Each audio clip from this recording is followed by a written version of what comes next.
The night had that peculiar stillness that comes just before something breaks. A hum of unspoken truths lingered beneath the ceiling fan's slow rotation, while voices from the other room folded over each other like overlapping confessions. They thought the walls would protect them, that the silence between sentences could hide the shame of what was being said. But the silence carried everything. "She's delusional," one voice whispered. "Brittle as glass." The other voice didn't answer, only sighed. The kind of sigh that means the truth is too inconvenient to face. Somewhere inside her chest, a pulse began to drum like a warning. She wondered if madness sounded like that, a rhythm no one else could hear. When she finally opened the door, the air shifted.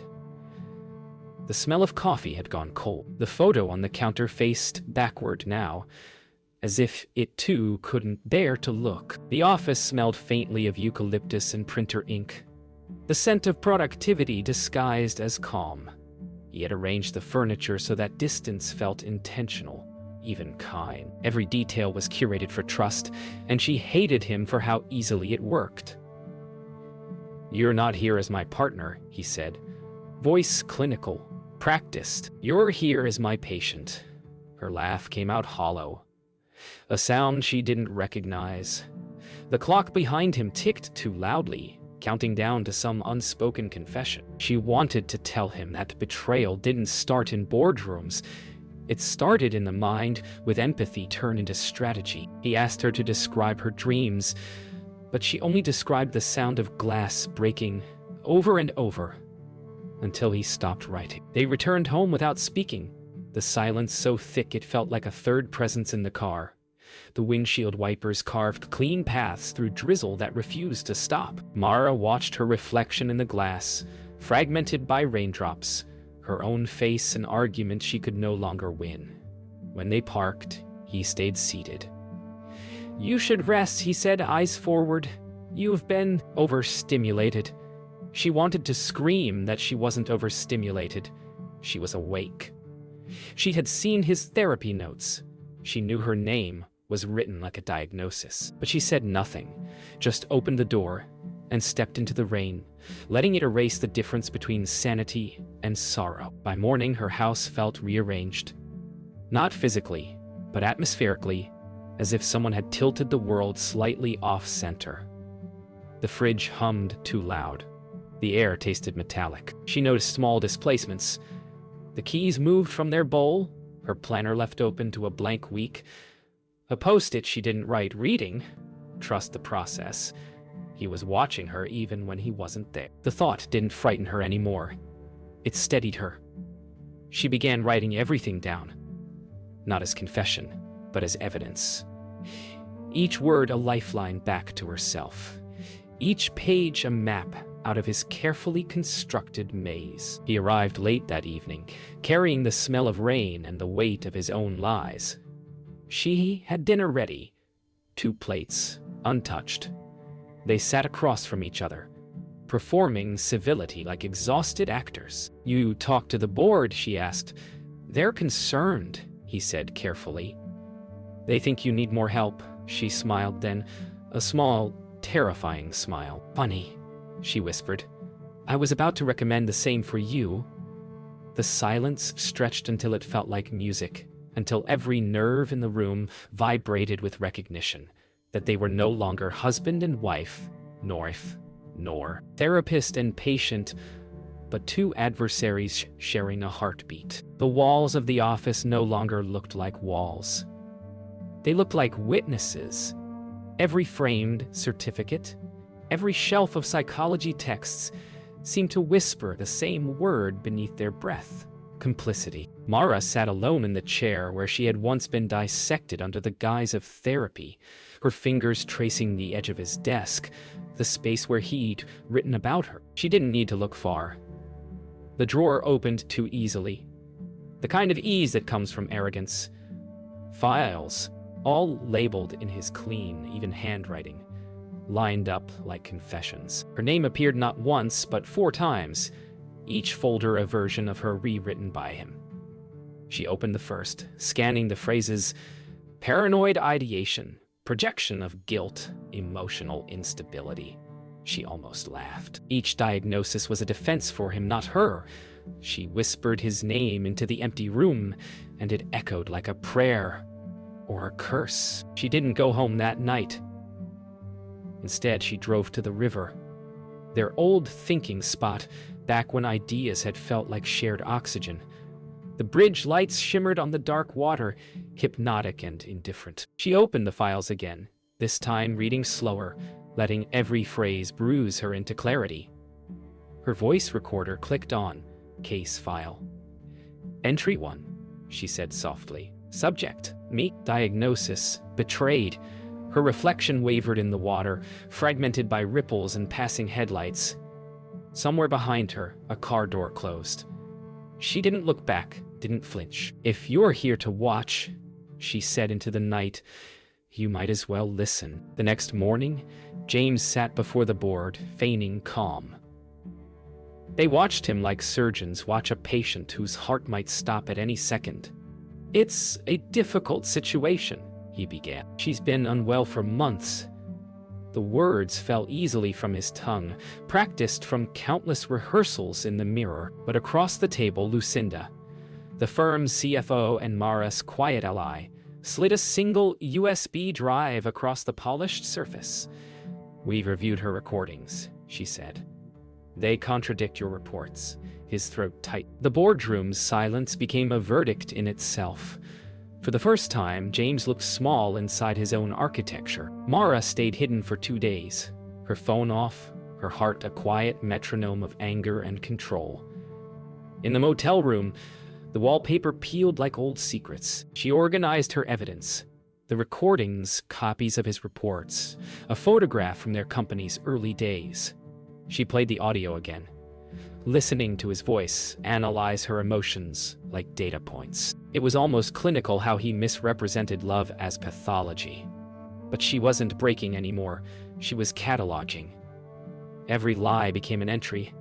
Every manipulation, a timestamp. When she was done, she printed the last file and wrote across the top in bold ink, Case File 5, Subject. Him. He found her. Not by accident, by instinct. When he knocked on the motel door, she didn't answer at first. The silence stretched between them like a test neither could pass. Finally, she opened it, holding the final file in her hands. You wrote about me, she said. So, I wrote about you.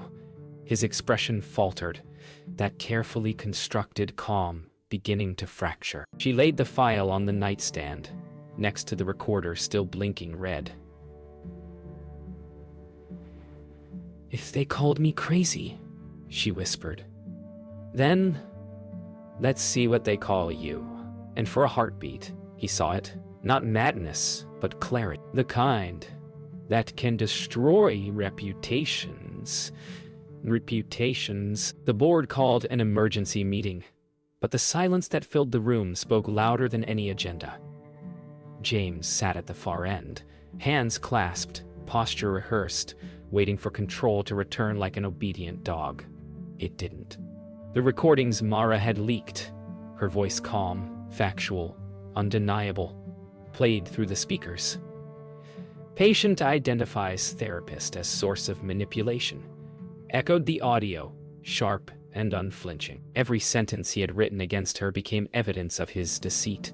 She hadn't shouted, she hadn't accused, she had documented. By the time the recording ended, no one met his gaze. The walls that once displayed his authority now reflected only failure. The irony burned. She had learned documentation from him, the master of clinical detachment undone by his own methods. Mara watched from her apartment, the news breaking on her muted television. Her name wasn't mentioned, but the subtext was unmistakable. Senior partner under investigation for misconduct. The words crawled across the bottom of the screen, like a vindication whispered too late. She didn't smile. There was no joy in justice, only relief sharpened by exhaustion. She replayed his interviews in her mind, the ones where he'd talked about trust and transparency. Every phrase now sounded like an apology he'd never meant. The phone buzzed once, a message from an unknown number. "You don't know what you've started." She set the phone face down, walked to the window, and whispered, I do." For years, he had been the storyteller, the interpreter of emotion, the arbiter of truth. But now every retelling of the story slipped further from his grasp. Clients canceled appointments. Investors withdrew funding. The company's name began trending for all the wrong reasons. He called her once, his voice trembling behind forced composure. "You've made your point," he said. She let the silence linger, listening to the rustle of papers on his end, the sound of his empire collapsing. "It's not about points," she said finally. "It's about record-keeping." Before he could respond, she hung up. The click of disconnection was more final than any verdict. Lucinda met Mara in a quiet cafe on the outskirts of the city, a place where no one cared who was falling apart. She slid a folder across the table. Internal reports, board memos, signed statements. "He's suspended," Lucinda said. "Pending review." Mara didn't touch the folder. "You could take over the firm," Lucinda added. "It's yours as much as his ever was." Mara looked past her, out the window where children played in drizzle, their laughter muffled by glass. "No," she said finally. "I'm not rebuilding what he designed to control me." Lucinda nodded once, something like respect crossing her face. In that shared silence, there was a rare kind of understanding that survival didn't always mean reclaiming power. Sometimes it meant walking away. He came to her one last time, uninvited. The rain had returned, steady and cleansing. Mara opened the door without fear. His eyes were hollow, the certainty gone. "You won," he said softly. "No," she replied. "I remembered." She handed him a small envelope. Her final recording. "You should listen to what I said about you. It's the only session that's honest." He took it without argument, his hand shaking. When he turned to leave, she didn't watch him go. Instead, she returned to her table, wrote the last line of her notes, and closed the folder. Outside, his figure disappeared into the rain, blurred until he was only motion and sound, an echo fading into memory. The silence after exposure was almost worse than the noise before it.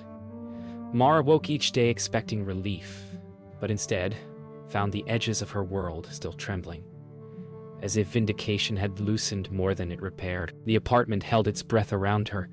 Even the clock seemed hesitant to tick. She tried to return to work, to routines, but everything familiar had been altered by the truth. Each reflection she caught, in mirrors, in windows, in silverware, showed a woman who no longer trusted her own calm.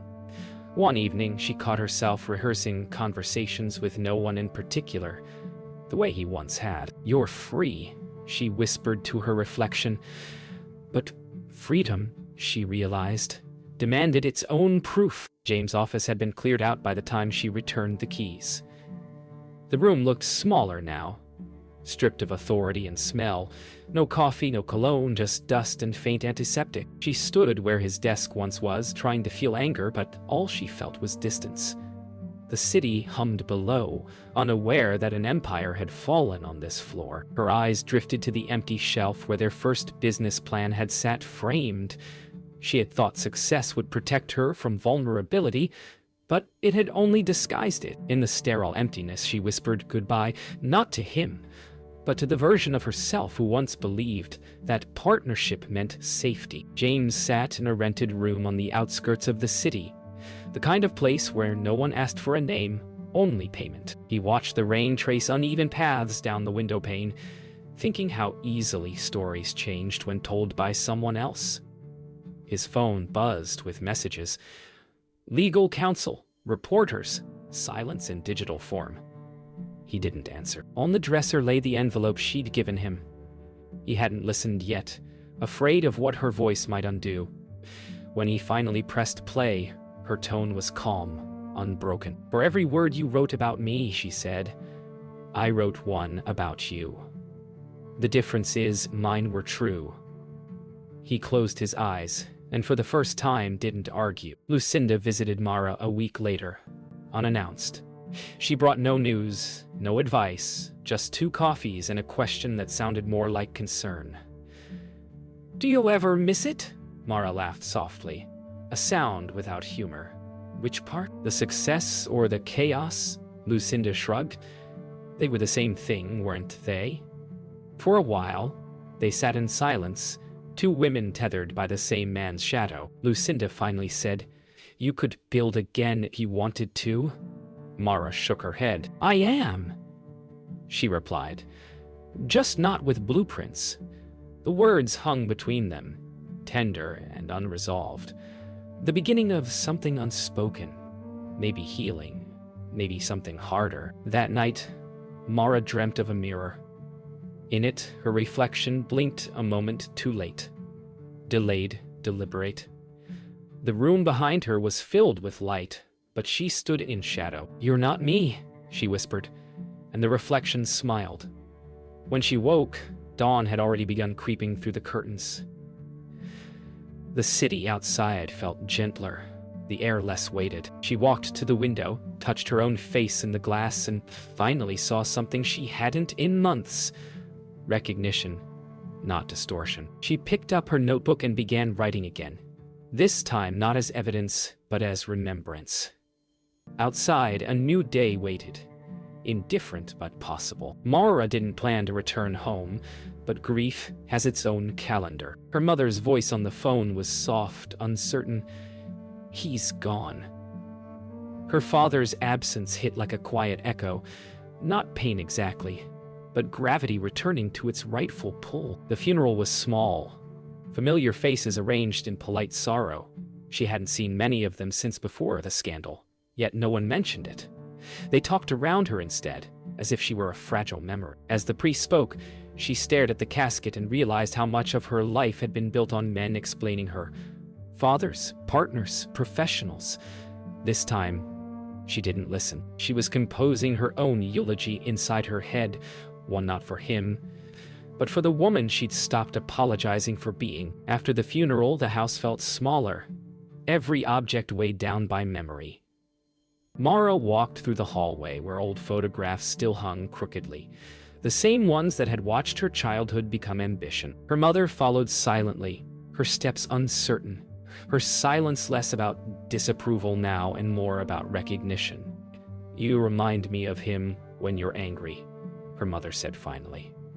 Mara turned, eyes steady. "Then I'll learn to be angry differently." The house creaked like it was listening.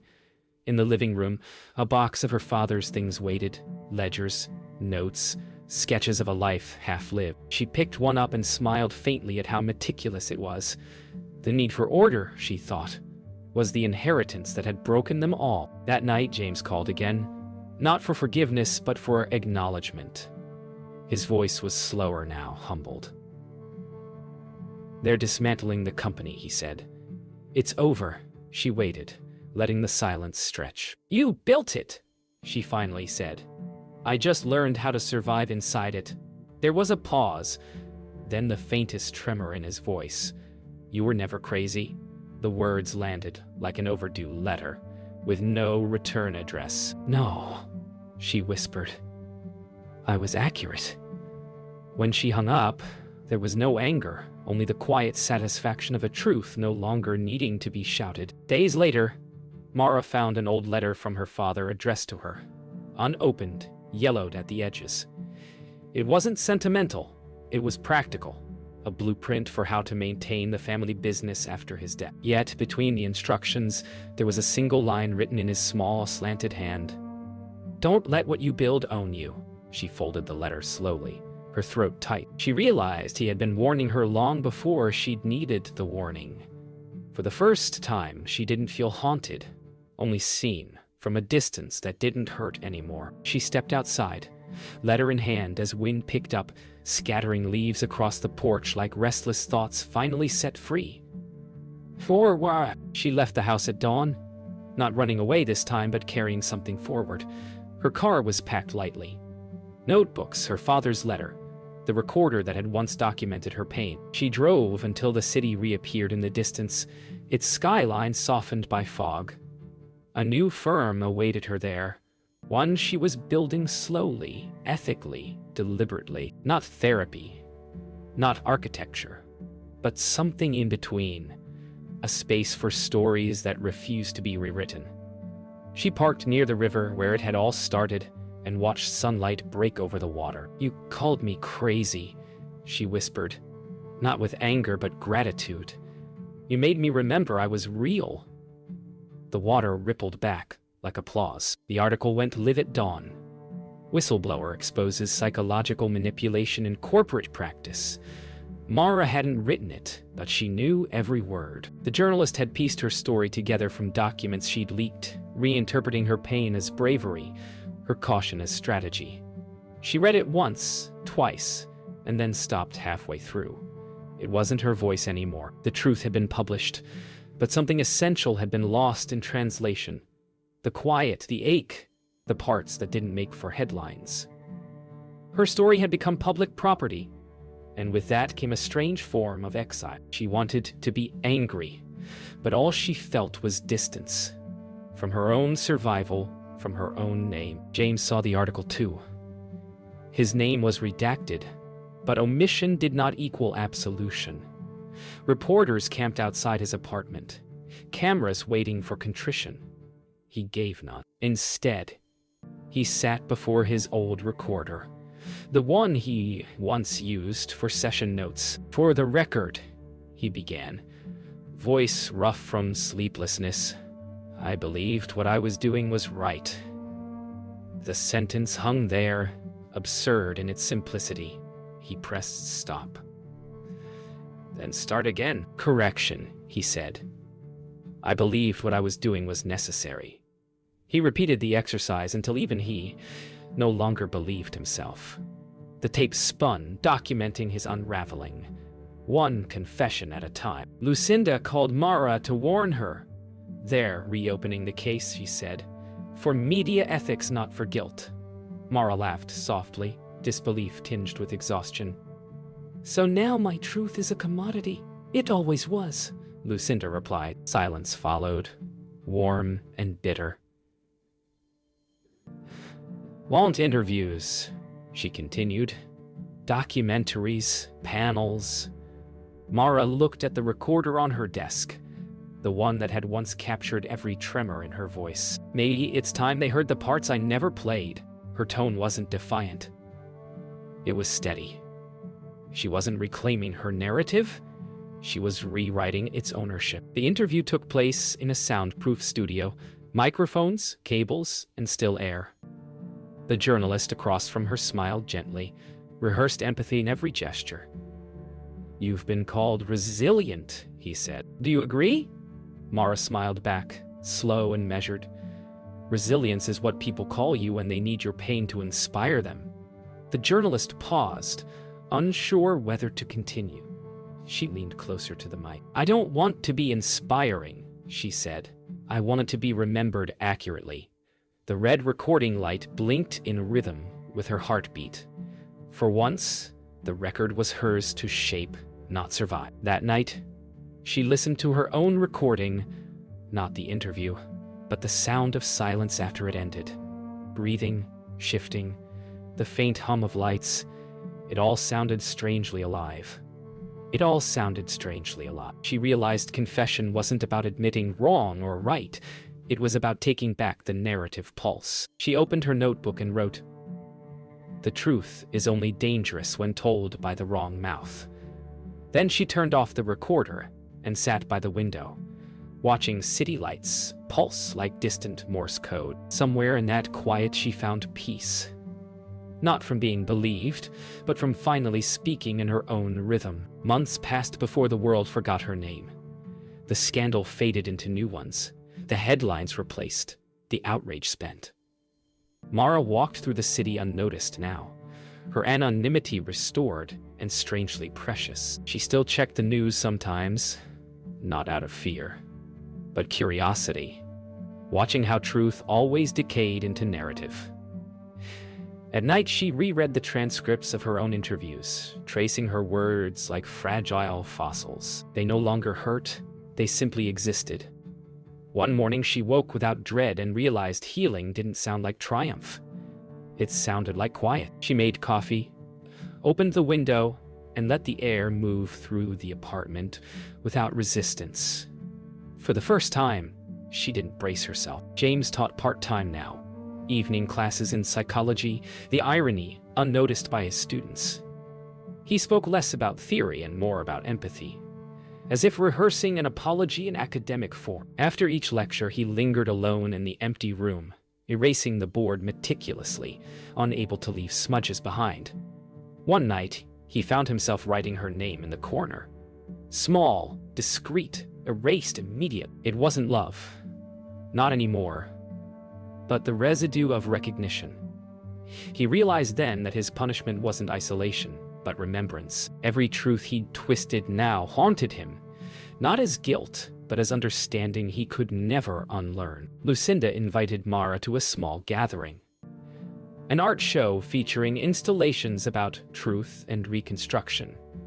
Mara went uncertain and found the room filled with mirrors shattered into mosaics, each piece reflecting fractured faces. War. Why? In one display, she saw herself multiplied, refracted, whole through fragmentation. Do you see? Lucinda asked softly beside her. Broken things still reflect. Mara smiled. A real one this time. Maybe that's all truth is, she said. Light finding a way through what's been damaged. The gallery grew silent as music began. Low, mournful, beautiful. She felt her pulse match it, steady and alive. Later that evening, Mara walked alone along the riverbank.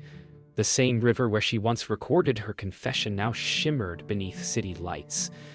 She thought of her father, of James, of every voice that had tried to define her. They were quieter now, fading into something like background noise. She stopped at the railing and closed her eyes, feeling the wind shift. In its rhythm, she heard what she'd been chasing all along. Not vindication, not forgiveness, but equilibrium. The world wasn't fair, but it was balanced in its own way, and that was enough. When she opened her eyes again, the city's reflection rippled across the water, unbroken. Months later, a package arrived at her door, unmarked, unsigned. Inside was a single cassette labeled Session 1. She almost threw it away, but curiosity, or forgiveness, made her listen. James' voice filled the room. Tell me what you remember. Her own voice answered, younger, hesitant. I remember not being believed. She stopped the tape, closed her eyes, and smiled. Not in pain, but in understanding. She placed the cassette back in its case, labeled it closure, and stored it in a drawer. Then she turned off the light, opened the window, and let the night air breathe through the silence. Somewhere outside, a train passed, carrying stories that belonged to someone else.